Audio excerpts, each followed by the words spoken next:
Welcome to our channel guys. So ఈరోజు మనం 9th question Spearman rank correlation coefficient సంబంధించిన answer చూద్దాం. So ఇది స్టాటిస్టిక్స్ సెమిస్టర్ 3కి సంబంధించిన ఇంపార్టెంట్ క్వశ్చన్స్లోనిది. సో యూనిట్ 1కి సంబంధించింది. సో దీని ఆన్సర్ నేను డిస్క్రిప్షన్లో లింక్ కూడా ఇస్తాను, పీడిఎఫ్ మీరు డౌన్లోడ్ చేసుకొని నోట్స్ రాసుకుంటే మీకు ఎగ్జామ్ టైంలో యూజ్ అవుతుంది. So 9th question, define Spearman rank correlation coefficient and derive its equation and limit. So Spearman rank correlation కోఫిషియంట్కి సంబంధించిన ఫార్ములా అండ్ దాని లిమిట్స్ సో ఈ ఆన్సర్లో ఉంటాయి. సో ఇంకా దీని ముందుకు సంబంధించిన question answers, fitting of a straight line కానీ, పారాబోలా కానీ, సో అవన్నీ ఆన్సర్స్ నేను ఇచ్చిన ఇంకా ఫస్ట్ ప్రీవియస్ వీడియోస్లో మీరు చూసుకోవచ్చు. సో దాని నోట్స్ కూడా నేను లింక్స్ ఇస్తున్నా. సో ఇప్పుడు ఆన్సర్లోకి వచ్చేద్దాం. Let XY are 2 random variables and assume that 2 individuals are not equal. So XY అనేవి 2 వేరియబుల్స్ అన్నట్టు అండ్ అజ్యూమ్ దట్ ఇవి ఉన్నాయి కదా, సో మీరు X not equal to Y అనుకోండి. సో అజ్యూమ్ చేసుకోండి అలా. So XY 2 random variables, X not equal to Y and that each of the variables X and Y takes values 1 to n. So X and Y రెండు values 1 to n values తీసుకుంటారట. అంటే ఏంటి అన్నట్టు, X is equals to 1, 2, up to n. Y is equal to also 1, 2, 3 up to n. So hence, so same values ఉన్నాయి కాబట్టి x bar is equals to y bar. So x not equal to y. So దీని values so అంటే సేమ్గా అంటే ఏమంటారు line వైజ్గా so same ఉండకపోవచ్చు, but same వాల్యూసే కాబట్టి X bar is equals to why bar అని తీసుకున్నాం. So X bar is equals to 1/n sigma X. So ఇది మన మీన్ ఫార్ములా కదా, X bar is equals to 1/n sigma is equals to 1 to n X అనేది so మన mean formula. Previous వీడియోస్లో line కొద్ది చూసిన వాళ్ళకైతే ఇది అర్థం అవుతుంది ఇది దేని ఫార్ములా అని చెప్పేసి. సో ఆల్మోస్ట్ ఇది క్యాలిక్యులేషన్ పార్ట్ కదా, సో యూనిట్ 1. సో మొత్తం అన్ని ఫార్ములాస్ తోటే ఉన్నాయి. సో మీరు లైన్గా వీడియోస్ చూస్తేనే మీకు అర్థమవుతుంది. సో అక్కడొకటి ఇక్కడొకటి చూస్తే అన్ని ఫార్ములాస్ ఏంటి అని పిచ్చిలేస్తుంది. So 1/n sigma. So x is equals to ఏమనుకున్నాం, 1 to n వాల్యూస్ తీసుకుంటుంది అనుకున్నాం కదా. సో అందుకని ఇక్కడ x దగ్గర 1 + 2 + 3 అప్ టు n వాల్యూస్ తీసుకున్నాం. So sum of first n natural numbers యొక్క formula. So 1 to n numbers sum చేయమని ఇస్తే సో ఫార్ములా ఉంటుంది కదా మనకు n of n + 1/2 అని, లేకుంటే squares some of squares of n natural numbers formula n of n + 1 into 2n + 1/6. So ఇవి రెండు ఫార్ములాస్. ఇవి ఏంటి, some of first natural numbers, some of squares of first n natural numbers. So ఇవి formulas మీరు గుర్తుంచుకోవాలి. And EN cut అవుతే x bar equals to n + 1/2 అయింది. Next xi square తీసుకుంటున్నారు. సో ఈ ఫార్ములాలో సబ్స్టిట్యూషన్ కోసం సో ఇదిని వాల్యూస్ కనుక్కుంటున్నారు అనమాట వాళ్ళు. xi square is equals to 1 square 2 square 3 square. So దీన్నే స్క్వైర్ చేసిర్రు. స్క్వైర్ చేసి so sum of squares of n natural numbers ఇది formula. Next 1/n. So 1/n అనేది బోత్ సైడ్ మల్టిప్లై చేస్తే n of n + 1 2 ఈ 1/n into చేస్తే n cut అయిపోయి 1/n ఇది మిగులుతుంది. From 1 equation 2. సో ఈ ఈక్వేషన్లో సో ఇది మన వేరియన్స్ ఫార్ములా కదా, variance sigma square is equals to 1/n sigma xi square minus x bar square. So ఈ వేరియన్స్కి సో 3 ఇంకా ఫుల్ టైప్స్ ఆఫ్ ఫార్ములాస్ ఉన్నాయి. సో ఇది మనం డెరివేషన్ చేస్తాం కదా వేరియన్స్లో. సో ఇలా వస్తుంది 1/n sigma xi minus x whole square వస్తుంది. సో ఇలా వస్తుంది. సో టైప్స్ ఆఫ్ సో అంటే కొన్ని డిఫరెంట్గా దాన్ని రాయొచ్చు. అంటే మీరు అక్కడ ఒకలాగా యూజ్ చేశారు, ఇక్కడ ఒకలాగా యూజ్ చేశారు అనుకోకుండా సో కొన్ని టైప్స్ లాగా వాటిని రాయొచ్చు. సో మనకు ప్రాబ్లంలో ఎలా మనకు యూజ్ అవుతుందో ఆ విధంగా మనం తీసుకుంటాం. సో మీరు చూసుకోవచ్చు. From equation 1 and 2. సో ఈ ఈక్వేషన్ 1 and 2 ఉంది కదా, సో ఈ సిగ్మా స్క్వేర్ ఫార్ములాలో ఈ ఈక్వేషన్ అండ్ ఈ ఈక్వేషన్ని సబ్స్టిట్యూట్ చేస్తున్నారు. సబ్స్టిట్యూషన్ చేసడానికి మనం అవి తీసుకున్నాం కదా. సో అందులో సబ్స్టిట్యూట్ చేసిన తర్వాత సో ఇలా అవుతుంది. ఇలా అయిన తర్వాత సో 6 4 LCM. సో LCM తీస్తే 12 LCM అండ్ ఇక్కడ LCM చేసేటప్పుడు చేస్తాం కదా. సో ఇక్కడ 6 ఉంది కాబట్టి ఇంటూ 2 చేస్తాం, 12 వస్తుంది. సో 4 3s are 12 కాబట్టి 3 ఇంటూ చేస్తాం దీనికి. n + 1.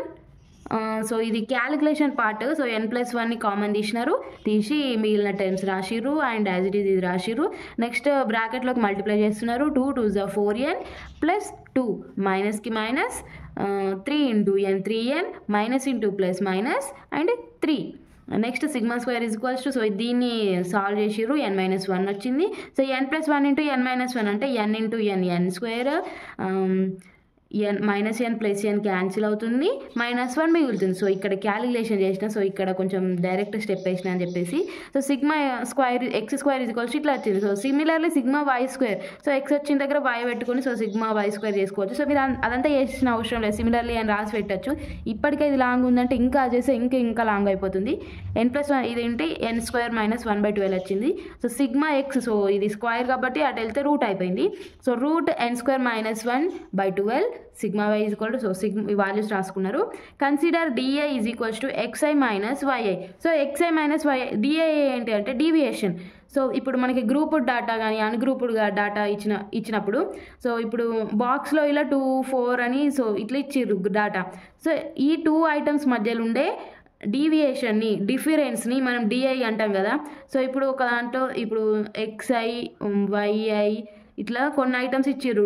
సో ఇప్పుడు 2 - 4 ఎంత అవుతుందో అది డీవియేషన్ అని చెప్తాం కదా. So first term minus second term, దాన్ని డీవియేషన్ డిఫరెన్స్ అని చెప్తాం. So d i is equals to formula xi - yi. So xi అంటే y అంటే ఏం లేదు, first term minus second term అన్నట్టు. సో ఈ ఫార్ములాకి add and subtract x bar అని both side. So x bar అనేది దీనికి యాడ్ అండ్ సబ్ట్రాక్ట్ చేస్తున్నారు. So X bar is equals to why bar అన్నారు కాబట్టి, సో ఇక్కడ ఇట్లా దేని టర్మ్స్ దానికి రాసుకోవడానికి ఇక్కడ ఎక్స్ బార్ ప్లస్ ఇక్కడ ఎక్స్ బారే రావాలి. బట్ ఎందుకు రాలేదంటే x bar is equals to why bar కాబట్టి ఎక్స్ బార్ ప్లస్లో వై బార్ ఇక్కడ చేసిర్రు. సో దేని టర్మ్స్ దానికి, సో xi - x బార్ ఒక సైడ్, yi + y బార్ ఒక సైడ్ రాసిర్రు. Squaring on both side, so d i square, so both side square చేస్తున్నారు. స్క్వైర్ చేసిన తర్వాత a - b whole square formula ఉంది కదా. So xi - x Barhni a అనుకుంటే, yi - y బార్ని b అనుకుంటే a - b whole square formula అవుతుంది. So దీన్ని a² + b² - 2ab ఫార్ములాగా రాసిన తర్వాత 1/n and both side, so summation ఉంటుంది కదా. So summation i is equals to 1 to n ని both side apply చేసిర్రు, 1/n ని బోత్ సైడ్ మల్టిప్లై చేసిర్రు. మల్టిప్లై చేస్తే ఏమవుతుందో చూద్దాం ఇక్కడ. సో మల్టిప్లై చేసిర్రు, 1/n సిగ్మా ఉంటుంది కదా. సో నెక్స్ట్ బ్రాకెట్లో ఉన్న ఐటమ్స్కి దానికి ఇండివిజువల్గా మల్టిప్లై చేస్తున్నారు. మల్టిప్లై చేస్తే 1/n sigma i is equals to 1 to n xi - x bar square is equals to formula sigma. So yi - y bar square formula sigma y square. So ఇక్కడ వచ్చింది చూడండి ఒకసారి. సో నేను చెప్పిన కదా వేరియన్స్కి ఫార్ములా ఇలా యూజ్ చేస్తారు, ఇట్లా కూడా యూజ్ చేస్తారు అని. So different types of formulas ఉన్నాయి. సో మీరు చార్ట్ ఒకటి పెట్టిన, సో అది చూడకుండా మీరు చూడండి, మీకు కొంచెం క్లారిటీతో అర్థమవుతుంది. సో ఎన్ని టైప్స్ ఆఫ్ ఫార్ములాస్ ఉన్నాయని చెప్పి. సో దీని formula 2 covariance of x, y. But ఇది రో అని చెప్పచ్చు, r(x, y). ఇక్కడ చూడండి నేను చిన్న రాసిన r(x, y) is equals to రో ఈజ్ ఈక్వల్స్ టు, సో ఈ r(x, y)ని మనం రోగా కూడా ఐడెంటిటీ చేస్తాం. Covariance of x, y sigma x into sigma y. So ఇక్కడ ఇప్పుడు ఈ కోవేరియన్స్ ఉంది కదా. సో ఇక్కడ ఈ ఫార్ములాని సబ్స్టిట్యూట్ చేస్తాం అన్నట్టు. సో ఇది వెళ్ళిపోతే covariance of x, y is equals to rho into sigma x into sigma y. So దీని 4th ఈక్వేషన్ అనుకున్నారు. Substitute equation 4 in 3. సో ఈ 4th ఈక్వేషన్ కోవేరియన్స్ ఈ వాల్యూ వచ్చింది కదా, ఈ వాల్యూని తీసుకెళ్ళి ఇక్కడ కూడా కోవేరియన్స్ ఉంది కాబట్టి ఇందులో పడేయండి. ఇక్కడ ఇది సబ్స్టిట్యూట్ చేసిన తర్వాతకి ఏమవుతుందంటే, సో ఇప్పుడు sigma x into sigma y ఉంది కదా. So sigma x is equal to sigma y కదా. So x values y values same ఉన్నాయి కాబట్టి సిగ్మా వాల్యూస్ సేమే, x bar is equal to why bar సేమే కాబట్టి ఇక్కడ సిగ్మా వై దగ్గర సిగ్మా ఎక్స్ సబ్స్టిట్యూట్ చేసిర్రు. Sigma x into sigma x ఏమవుతుంది, సిగ్మా ఎక్స్ స్క్వేర్ అవుతుంది. ఇక్కడ కూడా సిగ్మా వై దగ్గర, సో ఈ sigma x is equal to why కాబట్టి ఎక్స్ చేసిర్రు. 2 sigma x square is equals to ఇట్లా రాసిర్రు. 2 సిగ్మా స్క్వేర్ని కామన్ తీసేస్తే ఇట్లా అయిపోయింది. 1 - రో ఈక్వల్ టు ఇట్లా అయింది. సో ఆన్సర్ వచ్చేస్తుంది. నెక్స్ట్ ఇక్కడ ఏముందంటే, సో సిగ్మా ఎక్స్ స్క్వేర్ ఉంది కదా. సో సిగ్మా ఎక్స్ స్క్వేర్కి వాల్యూ ఇక్కడ వచ్చింది కదా మనకి, ఎక్కడ వచ్చింది, ఇక్కడ వచ్చింది. సిగ్మా ఎక్స్ స్క్వేర్ వాల్యూ ఇది n² - 1/12. సో ఇదే ఇక్కడ సబ్స్టిట్యూట్ చేసిర్రు దాని దగ్గర. సో ఇది 2 6 ఇట్లా కట్ అయిపోతే నెక్స్ట్ ఇట్లా అవుతుంది ఆన్సరు. సో ఇది మనకు కావాల్సిన స్పియర్మెన్ ర్యాంక్ కోరిలేషన్ కోఫిషియంట్. అంటే మీకు డిఫరెంట్ టైప్స్గా అడగచ్చు question. Define Spearman rank correlation coefficient and it's limits అని అడగచ్చు, లేదంటే డైరెక్ట్ ఇదే ఇవ్వచ్చు. సో ఇక్కడ చూసినట్టయితే ఇంపార్టెంట్ క్వశ్చన్ నెంబర్ 11 చూడండి, ఇక్కడ డిరైవ్ అని ఇచ్చారు.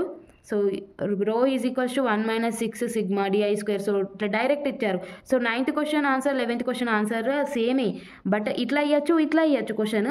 సో మీకు ఇవి 2 చాలా చాలా రిపీటెడ్ క్వశ్చన్స్, అందుకని చెప్పేసి నేను 2 క్వశ్చన్స్ ఇచ్చాను, బట్ ఇది ఆన్సర్స్ సేమే. అండ్ నెక్స్ట్ వీడియోలో మనం రిగ్రెషన్ సంబంధించిన క్వశ్చన్ అండ్ ఆన్సర్ చూద్దాం. Thank you for watching. So మీకు ఇంకెవరైనా ఫ్రెండ్స్ ఉంటే వాళ్ళకి మన ఛానల్ని షేర్ చేయండి. చూసిన వాళ్ళు చూసినట్లు వెళ్ళిపోకుండా సబ్స్క్రైబ్ కూడా చేయండి. సరే, థ్యాంక్ యూ.